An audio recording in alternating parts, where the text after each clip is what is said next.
Welcome back to Learning Clinic on CKLU 96.7 FM. I am your host, Bob Kirwan, and we're going to take a little bit of a different approach for the final session this afternoon. We're not looking at anybody that's running for council or mayor. We had a candidate for Ward 3 and Jesse Gadet, and we had a candidate for mayor, Jeff Huskillian, and now we have not a candidate, but we actually have a president of Cambrian College, Bill Best, who is in the studio today. And just before we get with Bill, just want to remind everyone that today is kind of a significant day for me. I'm kind of thrilled that this is the 6th anniversary of the day, August 25th, 2008, that CKLU went online. Actually flipped the switch and we started streaming.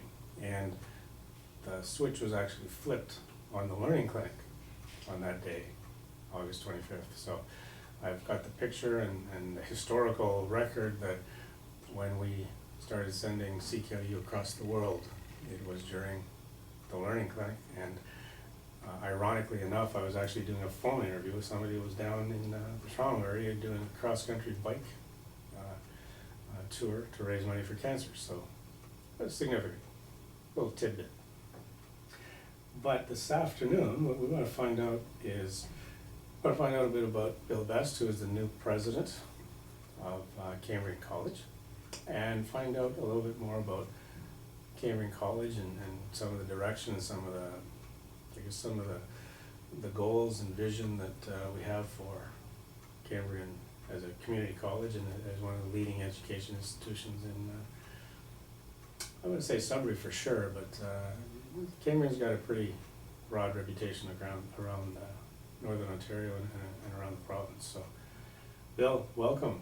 Can you tell us who is this new president of Cambrian, Bill Best?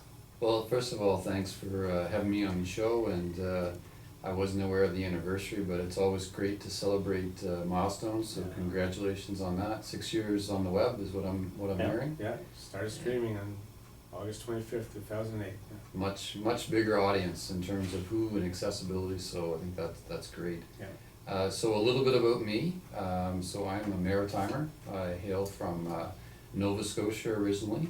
And then, as I like to jokingly say, I met a wonderful young lady from New Brunswick and immigrated there about 20 years ago, and we've been happily married ever since. So I'm moving here with my wife and 3 children, 16, 14, and 10. So not only will I be integrating into the greater Sudbury region as myself and into Cambrian, but also I'm bringing a family, which right now we haven't quite moved into our house yet, so we're living in a hotel. We just moved out of the residences, so as students are beginning of the year moving into residence, we were sort of bugging out and moving out. So it's going to be funny. Some people can say they bumped the president out of the residence. Well, absolutely, that's exactly what happened. We were given a drop-dead date to get out, and we got out. So it's as they say, it's always about the students. But overall, my background, I'm a teacher by heart. I love the classroom, love everything about it. I believe that what we do in post-secondary education is ultimately important. You may hear me say, almost to the point of not wanting me to say anymore, as being in Sudbury, is I think that education solves the ills of the world. And the more things we can do to promote it and have people be able to better understand what those options are and the pathways, the better the society will be. And so a lot of what I'm about is engaging more students into post-secondary education, of course, ultimately finishing high school and having that commitment. And I really believe that that's about making sure they understand where the pathway to success will lead.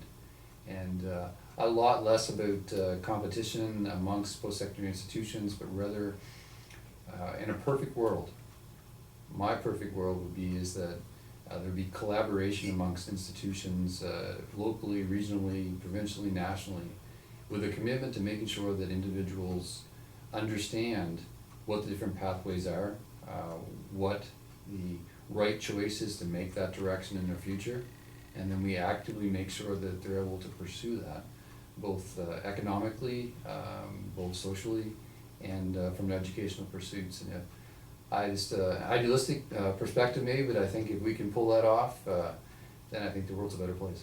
Aren't we moving in that direction? Like we're not there, but I think everybody's kind of moving toward that end goal. Yeah, I would agree, you know, my career in post-secondary education spanned 20 years, and I would really say the last 5 years I've seen a significant change.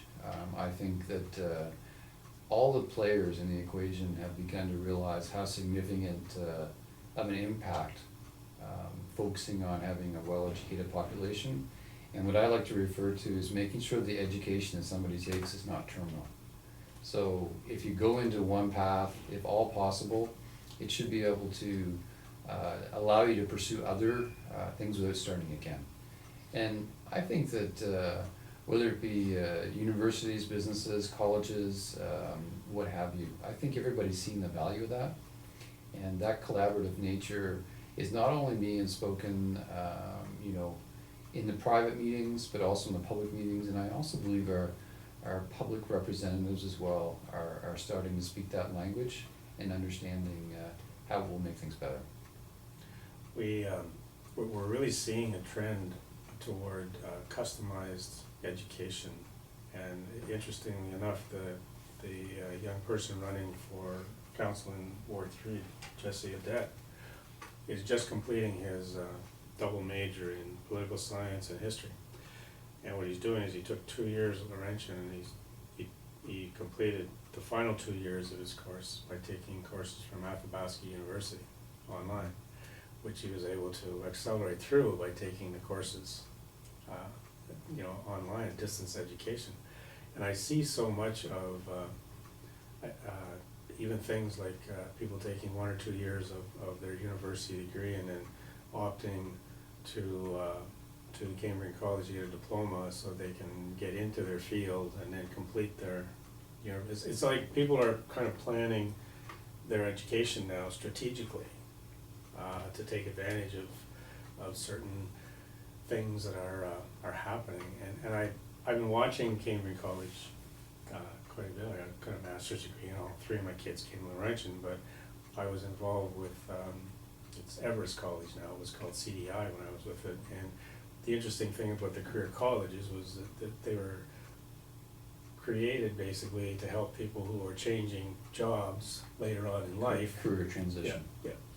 So, and what interestingly was happening in the year that I was with them, because I went around to the high schools and talked to the kids, is that a lot of the younger people were seeing this career college concept as an opportunity to fast track into a career rather than to spend 3 years taking a program. It was kind of like getting them into, or they saw it as a way of getting their university and then coming in and getting that ticket to get into the job, and then from there moving on. But I'm thinking, and you must know this is a big problem, I think we had Sylvia Barnes in here one time where I remember her saying that one of the big challenges that a lot of the colleges were having was the kids would go home for Thanksgiving and they had trouble getting them to come back. That there was such a high dropout rate because people were getting into programs that they really didn't, they weren't prepared. Well, they weren't prepared, or they didn't. I'll give you a little story that relates to one element you're talking about. Is that a lot of the times, you know, we try to make sure that people understand. Well, what's the job going to be at the end of the day? What's the opportunity they're going to have? And I remember talking to a bricklaying instructor, and this resonates so much in my head. I mean, it's been a number of years now, but I would always go around. At the time, I was in charge of a rural college, and small rural college, and so, you know, you knew everybody. You knew every person on staff. You knew every student. You sometimes even knew their parents. And so as a result, I would talk to this bricklaying instructor, and I said, you know, you had this many students, you lost one. What happened? And he looked at me and he said, "Bricks are heavy." And I said, "What?"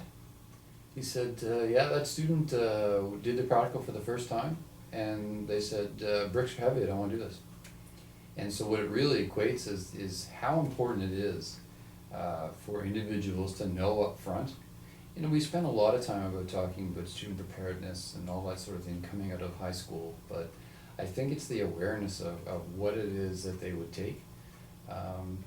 My experience, and very much anecdotal in nature, but having been a teacher and having had direct responsibility over teaching programs in the classroom, is that one of the beautiful things at the college level, and I presume at all PSC, is that you see students who may have struggled a little bit at the high school level, coming into the environment, and all of a sudden they blossom. And some people think, well, you know, the program must be easy. Well, it's quite the opposite. The program's very difficult, but for the first time, that student was able to put together why they were doing this, and all of a sudden the motivation and the effort, and you know, having two teenagers and I would say my third child's only 10, but she'd like to be about 24, I think, in a lot of ways. I've got a granddaughter who's 10 going on 16 too. Exactly. So I look at it the same way, is that, you know, I really want to make sure they understand what those opportunities are, what they need to do to be successful. And I think that when you see your child or others really like something, for the most part, they're more than happy to put the effort into it. And a lot of times, you know, success at post-secondary education, interest and effort, and those will take you a long ways. And really, the philosophy behind Cambrian as a community college and the university as a university, I mean, they are two different philosophical approaches to the education, aren't they? I mean, you must see when people come to Cambrian that, you know, that light switches on, because it's very much preparing them for the actual marketplace. Yeah, it's the, you know, and I think universities have a lot of current applications as well, but I know that the mandate or the mantra of colleges really is about applied learning, really about the outcome of looking forth into what I would do when I'm done. And I think that that's really where the light bulb goes on. And you know, even from any perspective, and whether it's university or college, my son was interested in taking engineering, and he went to a one-day engineering prep kind of thing for people in grade 10. Came back and said, I don't want to be an engineer. And it's stuff like that's critical. And, you know, for those of you who are listening out there, you know, if you yourself are looking at post-secondary education, or you have children or friends or relatives or next door neighbors, you know, really stress having them check it out. You know, don't just go by what you're hearing in the media that there's jobs in. You know, what I always say about teaching, because it's my favorite thing, is that teaching is the best job in the world as long as you like teaching. Yeah. Because if you don't like teaching, it must be awful. I must say I've never had to experience not liking it, but I believe that really applies to any occupation, any profession, or any job that someone's going to pursue. You know, I don't know why this is popping into my head. My father's passed away for a while, but he used to always tell me when I was growing up, it's a long time between family allowance and old age pension, so you better like what you're doing. Better like what you're doing, yeah. And I think that's, when we go back to the early years when the Learning Clinic was on, we had a lot of people from the business world coming in talking about their careers, and talked to students, and we used to bring students on and talk to them. And I would tell them that when I was talking to students, when I was working with the, you know, going around to the high schools, I'd ask a student, what did you like to do when you were 10? What did you really, really like doing when you're 10? And when they tell me, I'd say, check the careers that fall within that. Because when you talk to a lot of people, and you talk to them after they've tried different careers and they finally find what they like, you ask them that question, well, what did you like doing when you were 10? Yeah, it's kind of similar to what I'm doing now. And I said, you know, if you just look for a job because it looks like there's going to be jobs out there and there's money, enjoy it for a while, but it's not going to last. It gets old fast. Yeah, and the difference between the generation today and my generation is that if you made a mistake and you picked the wrong career in my generation, you stuck it out till you started collecting that pension. You didn't move. You made the choice. Suck it up. Today, the kids make the wrong choice. No, I'm not doing that. start over. And it's like, oh my God, now you just put 3 years of study. Yeah, I know, but I'm like, but they're Yeah. not afraid to start over. Well, they're not afraid, and the thing that I would always say is that, what I always encourage people to do, first of all, I agree with what you're talking about philosophically, and, people have the opportunity, the world's smaller, information is so much more readily available We're than streaming ever this was. show around the world. That's right, for 6 years. Yeah. And, the reality is that, complete it. Yeah. They can never take it away from you. The only sad part for me, having been involved with post-secondary education, is when somebody starts something, and they're really close. It's really sad, sometimes it's one semester, 3 credits, Yeah. kind of thing, is that, I'll tell you, if you finish it, you may never use it, but they can never take it away from you, and, it's a significant thing, so, And I always tell people too that there's no learning experience that you will never use. both formal and informal. That's right. Absolutely. Yeah, there's no learning experience that you will never, it becomes part of who you are after you experience it. So everything you do from that point on is experience. It's like, why do people walk on a treadmill? When are you ever going to in life use that skill of walking on a treadmill? On the street, walking on a treadmill, not going anywhere? Yeah. Like, where are you ever gonna lift dumbbells? But it helps you do other things. And so there's no education, there's no course, there's no program, this show, to me, is a learning experience. And my life will never be the same for having met Bill Best. I don't know how, but I will never be able to say that I was exactly the same at 2:30 or 2:40 as I was at 2 o'clock.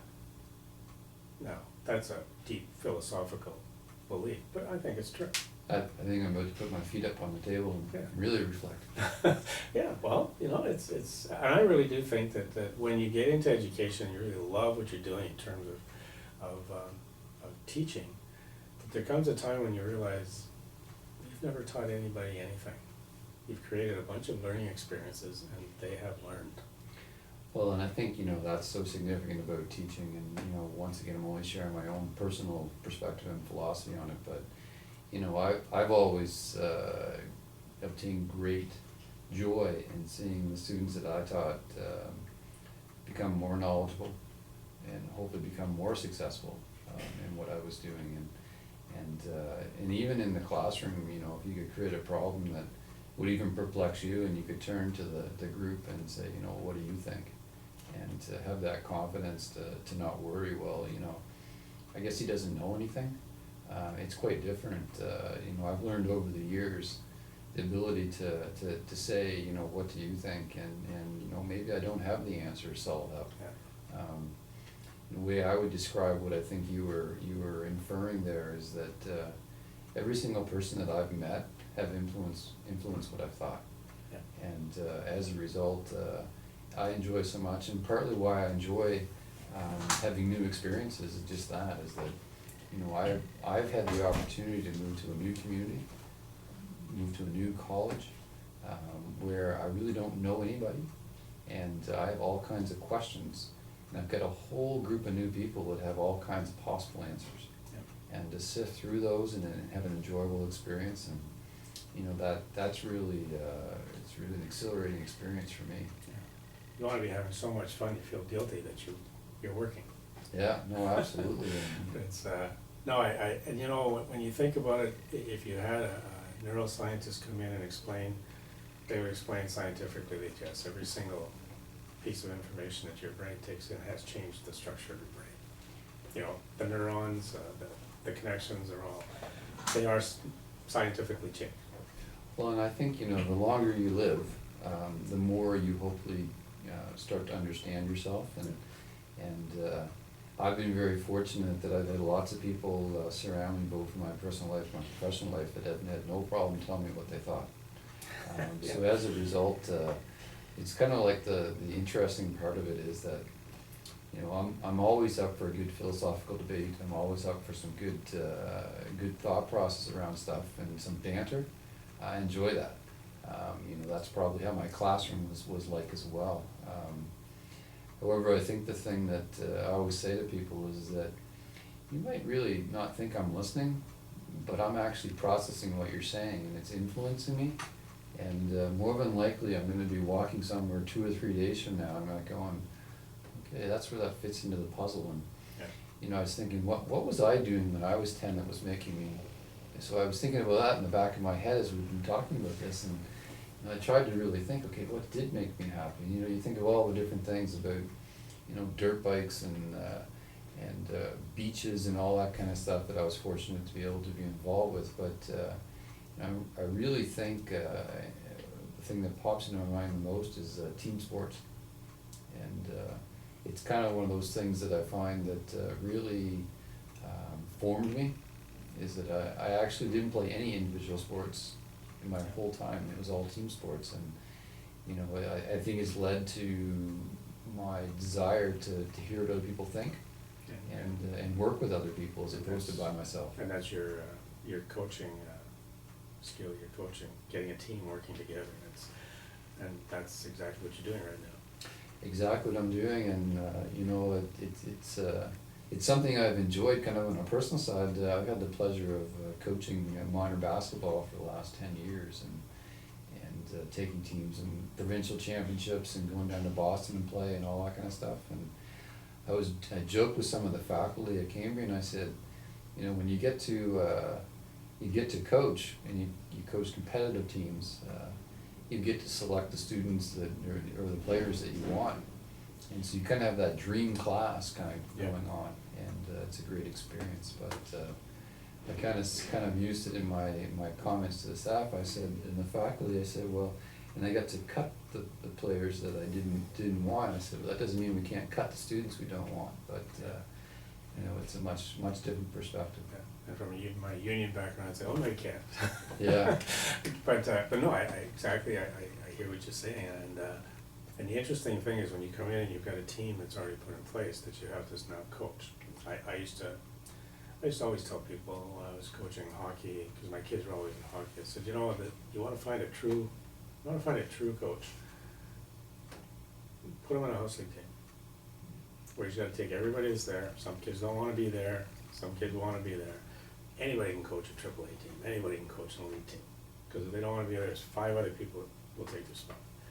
But you want to find a true coach, put them in a place where a lot of people are indifferent. They may not be motivated. And I think when you look at Cambrian College, and you look at the college system, to me, I think the biggest stigma is where a top student at high school says to their parents, I don't want to go to university, I want to get a diploma. And it's kind of like, how do you say, well, wait a minute now, that's not as valuable, and it's that mindset that you got to get across that, well, no, it depends what your end game is. Where are you going, and what bus is going to take you there? Yeah, and I think, as I was saying earlier in the show, I mean, that's the key, is that, you know, it's, so number one, more education is better. In other words, the more we can have someone do it, and not all of it is formal. No. And I think the informal most of it is informal. Is once you learn along the way to the dance, that there's a lot to that. And but I would agree, you know, it's really about making sure that people understand what those options are, what they can do with their done. So making sure that they actually have an interest in it, and they're not just doing it. And I think the biggest challenge for everybody is always our parents. And as I go into the time now of my kids, and you know, being an influencer, and my wife being an influencer on it, and it's interesting because I look back, and you know, my parents were both teachers, and you never guess what the only thing they didn't want me to do. They didn't want me to be a teacher. Oh, I taught. One of my sons is a teacher. I told him, but he started teaching as a second career, because he was a director of admissions for a private career college, and then decided that's what he wanted to do. So he got into teaching when he was about closer to 30, and I told him, perfect age to get in, because he wasn't afraid. And I think I think when you see a lot of, and I don't know, maybe you know the answer, but the percentage of people that are attending places like Cambrian College now, they're not all straight out of high school. No, and I think, I'm not sure if this is a national study or if it was a regional study from the Maritimes, but I think it pretty much holds true. It may be swayed a little bit on some of the standard deviation, but the average age of a community college student is 27. And the So other, there's a lot of them are changing careers. yeah, changing careers, or there's a delay in career, or you know, now there's also averages are averages, right? So I mean, there's still a large percentage of students that come to college directly out of high school. But I think that what you would see in the classrooms as you walked around Cambrian is you'd see a great diversity. It's of like ages. it looks like a community, doesn't it? Definitely reflective of the community. That's a great point. And that's what a college should be. And you know, kind of, you know, I just came off of, I was talking to two of the student leader presidents before I came here. And I should have brought them on. I probably should have, although I didn't know if I'd find my way.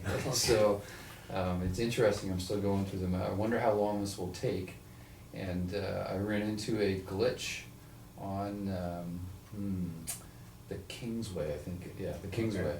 Okay. So all of a sudden I was in one lane and thought I was gonna be early, and I thought, well, I wonder if I'll make it on time. We're flexible here. Yeah, no, that's great.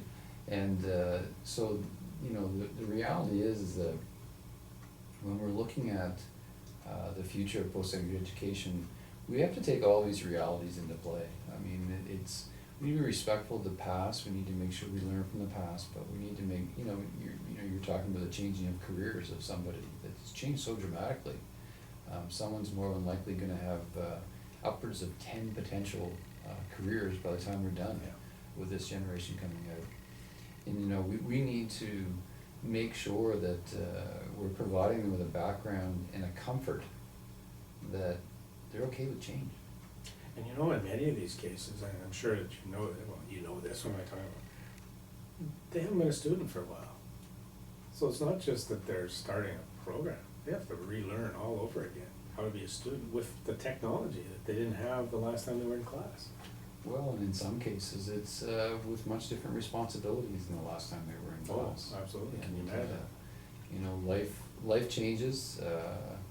You have to be cognizant that a large percentage of students at all PSC, to be honest, have part-time jobs, have family obligations, and as a result, you know, they're trying to make it work. And we also experience a lot of first-generation learners at college. So the first individual in their family of recent descent that has attended a post-secondary education institution. And they have motivation. They have motivation, but a lot of times they don't have a second shot. Right. Right, so they're very intent, they're very much, it needs to work. There's a lot of stress there's a lot of stress in society, but when you're going through post-secondary education, and I mean, this is it. This is what you've been going to elementary and high school for.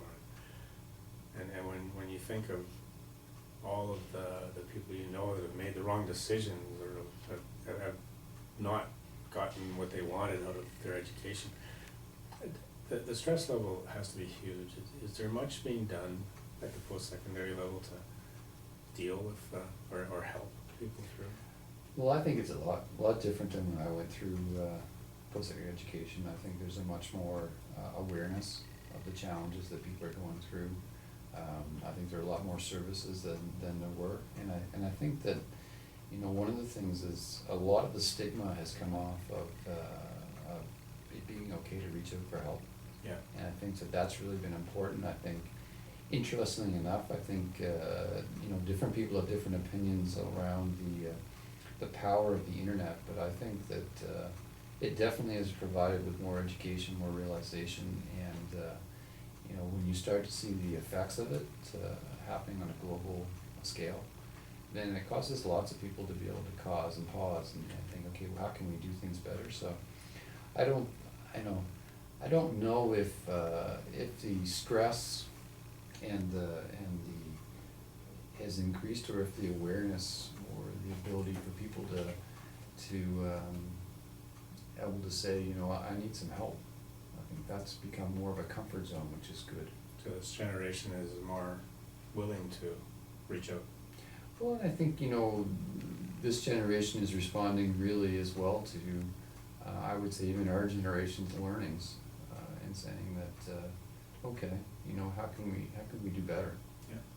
Like I say, one of the most incredible things that I find, that I remind my kids of all the time is, you know, as we're talking about you streaming this live around the world, you know, basically to anybody that has a connection to the internet, the world is just so small. I mean, we can probably remember back to tape delay of the Olympics.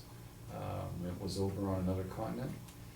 We're now upset when something takes a second to resolve an IP address to a real domain name, from a real domain name, and be able to display on our screen on our smartphone. So when we think about the instantaneous access to information, now the problem as well, of course, is that the more information you have, you have to learn how to discern through it. Yeah. And so I think one of the most interesting things is one of the classic elements of good research is taking a premise and being able to counter it with multiple sources. And you know, one of the things that I think that becomes critical of us to install in our children and into our modern learners is that the information is so readily available, but you can't take it at face value. It doesn't mean it's wrong, but you can't take it at face value, and you've got to make sure you cross-references it with many things, just like anybody's opinion. And I think too, and I don't think it's an age thing, but I think society is gradually getting to become more, I don't know, maybe it's CNNized, where you put information together as you get it, and you update it and correct it, and by the time you get to the end, yeah, the information and the final picture may look a lot different than when it started, but that's okay, because you are correcting your description as new information is coming in, but you're not afraid to share information until you got the perfect answer. And I think, when I think back to growing up, we often waited until we had the perfect answer before we said anything, whereas today it's, no, this is the answer I've got now. 2 minutes, oh, I've got a different answer now because I just got some more information. And it's like, we have accepted this information world where, yeah, what I get now might not be accurate, but it's as accurate as I've got, and this is what I'm going with, until I get some new information. And I like that. I like the fact that people are not afraid to share stuff, to start piecing things together. And you see the dynamics in your Facebook groups, where all of a sudden someone posts something, and then before you know it, you've got 200 posts. And by the time you get to the end, it's, oh, this is what it finally was? Well, if you go back to the beginning, there was a whole lot of miscommunication that wasn't miscommunication, it was people describing exactly what they knew at the time. And I think it's a change in life, a change in pattern that I think it expresses the confidence that kids have today, and people have today. Not afraid of making mistakes, they'll correct it. well, and I think, you know, I think a lot of it is that a lot of the dialogues that were necessarily going on in our heads are now out in the public. They're out in the public, yeah. And you know, that has changed things dramatically. And you know, I think that overall, I think people made great decisions based upon that methodology of keeping it in. However, as I indicated, being a great believer in team sports, Yeah. and the outcome of it is that I just really believe that the more people you can talk to, the better. And so segueing kind of in, if I may, Absolutely. is that Cambrian College is going to begin engaging this academic year in a strategic planning process. And we're asking for the participation of everyone. And so very thematic out of what we've been talking about is that we really believe the collective thoughts of the greater Sudbury community, Cambrian College, the students, the staff, the faculty. We're going to be attempting to talk to you know, people that in 5 years, so let's say grade 9 each kind of thing, grade 8, grade 9, what they think the future will be. And the mantra we're kind of going from is, you know, it's not about creating a better today, it's about the future. And really asking people to think about the times we're in. If you go back to 2009, it becomes quite a reflective thought to all of a sudden say, wow, this is what my life was like, or this is what society was like 5 years ago. And then if you go 10 years ago, you realize that we're really living in exponential times. And so we're going to be looking for a multitude of feedback from different people on what the future should hold for Cambrian, and really being conscious of getting as much dynamic input as possible. And going back to that same thing that I was talking about, the more collective ideas we can get, the more thought processes, and the more that common themes come up. I really believe that that's something that's going to bear us the best and the ripest fruit for the future, if we get all that kind of thoughts going on. It really is a mandate of a community college, isn't it?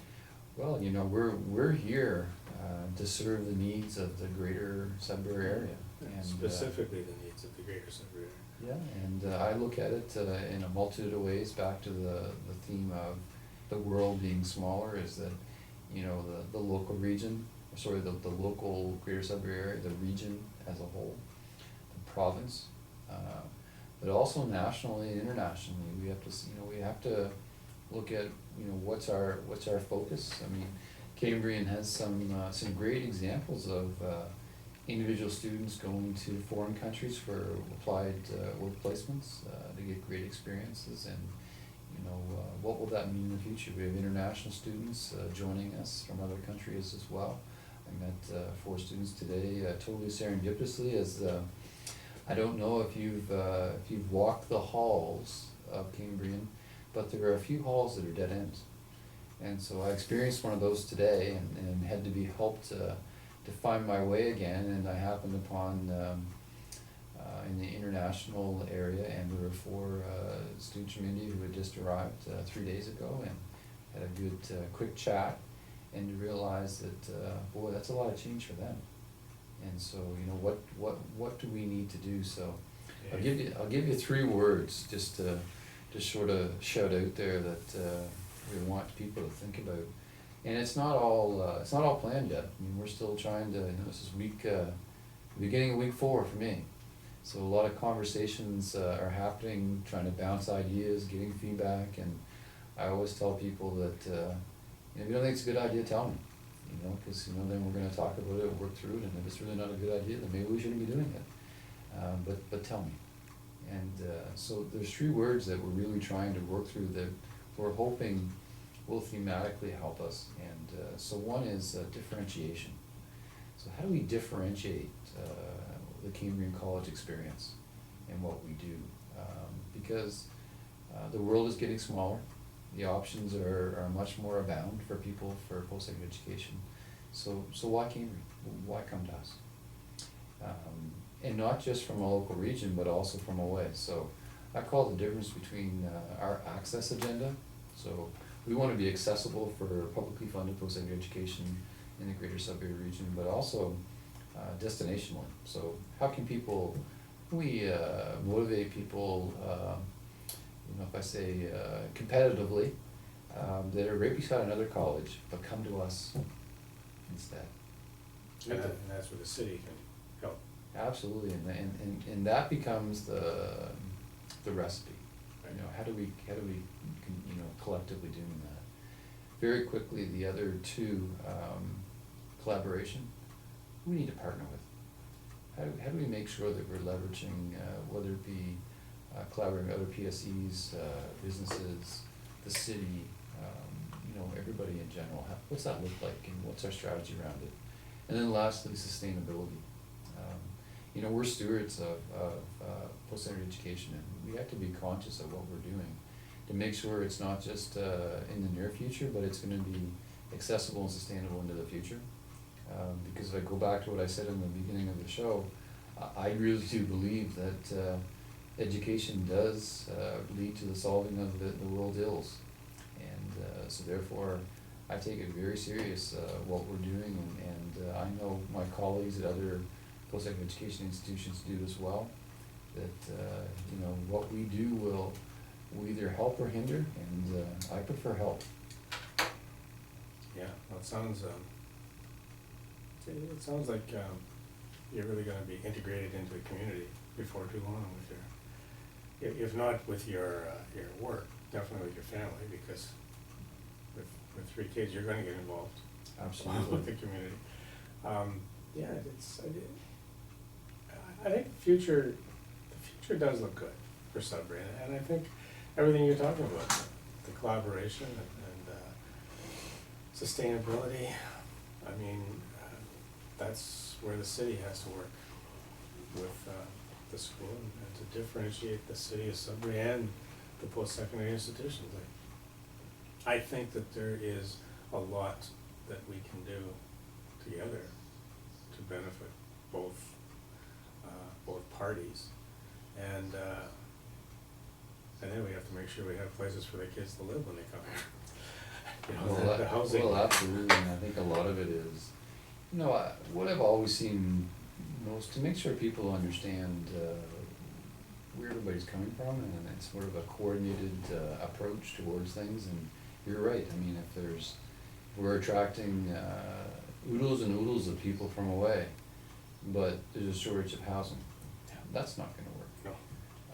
So, you know, those things all kind of work hand in hand, and, you know, I think that just being open and talking about what's going on and letting people know what those things are, and I'm a big believer in the free market system, and that people with good information make good decisions. Well, I'll tell you, there's 3 people that were running for council in the studio this afternoon, and 100% of them have talked about collaborating with our post-secondary institutions.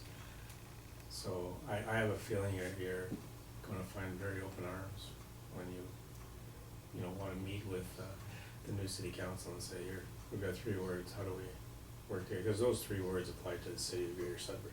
They're just 3 really good words. Yeah, they can apply to anybody. Yeah. But it's really good. No, I'm glad you got a chance to come in, and I hope that we can do this often. And I think being able to communicate the ideas and not only be able to stream, you know, across the internet while we're doing this live, but to have the show recorded and put on YouTube so it can be accessed forever. Sure. Means that, you know, the next time and the time after that, they can all be kind of part of a series to help people better understand what the school's all about. Today was more about Build Best, but I think we've learned a lot about education and the purpose of education today. And it's been fun, philosophical. Well, I think, you know, that's what it's all about, because if you don't know what your true north is and what you're trying to accomplish, it's really easy to sway. But, you know, if you really look at making sure that we have great post-secondary institutions, that they're working collaboratively together, that we're listening to what people's needs are, and we're doing our best to meet them. And, you know, my favorite saying is, you know, we need to listen, we need to make sure we do things what we need to do, but it doesn't mean you have to give people the keys to the city. But you do need to listen and learn. Yeah. And, my orientation, and as they say, I'm drinking very heavily from the fire hose right now, trying to get all the information in my head and try to apply it against my background and be able to, at this point, really just ask more questions. It's been fun. Yeah, if you run out of room, you can always get a bigger tanker. So you're fine. I think people are filling it in from the other end. Yeah. Ask those grade 9s what they like doing when they were 10. No, it's a great question. Like I say, you really made me think, and now I'm gonna have to, my father's passed away, my mom still lives in Halifax. When I talk to her, I'll have to ask her, so what do you think I liked doing when I was in grade 10? It'd be interesting to see what she has to say too. Yeah, fine.